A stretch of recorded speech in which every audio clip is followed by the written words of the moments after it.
सावन और भादो दो माह सांपों के मिलाप के और मस्ती के होते हैं, लिहाजा एहतियात करें। सावन और भादो दोनों माह हर रंग और नस्ल के सांप मिलाप करते हैं, और जब नाग और नागिन मिलाप करते हैं तो फिर ये अपने मिलाप में किसी की मुदाखलत पसंद नहीं करते। सांपों के मिलाप के औकात नोट कीजिए। सांप असर के बाद से लेकर पूरी रात और सुबह तुलुए आफ्ताब के वक्त तक साथ रहते हैं, फिर महदूद फासले पे दूर हो जाते हैं, फिर दोबारा असर के वक्त मिलाप करते हैं।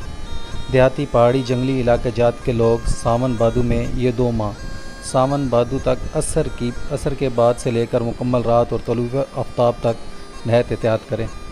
रात को हर सूरत टार्च लेकर बाहर निकलें और नज़रें नीचे ज़मीन पर रखें। बच्चों को रात के वक्त हरगिज़ घर से बाहर मत निकलने दें, बल्कि घर में अगर पौधे, दरख्त या घास वगैरह है तो इनके पास भी मत जाने दें। रात के वक्त खेतों और फसलों में ना जाएं। अगर मजबूरन जाना पड़ जाए तो बहुत ज़्यादा एहतियात करें। सांपों की अक्सरियत पानी के नदी नालों के पास होती है। काले नाग सांप की जोड़ी बहते पानी के पास होती है। अच्छा धारी नाग की जोड़ी रेगिस्तानी इलाके में होती है। खपरा सांप की जोड़ी ठंडी जगह पर जहाँ पे नमी हो वहाँ होती है।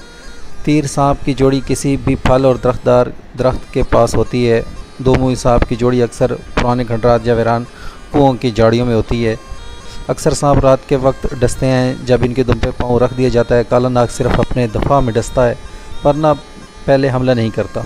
खपरा सांप ने अपने मुर्शिद गोगा पीर को भी डस लिया था, लिहाजा ये खपरा है, मुर्शिद सांप होता है।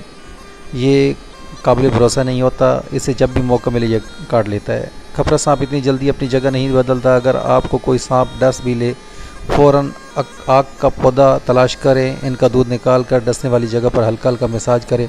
अगर हिम्मत और हौसला हो तो डसने वाली जगह पर कट लगा दें, फिर आग के दूध के साथ मसाज जारी कि इंशाअल्लाह मौत से बच सकते हैं।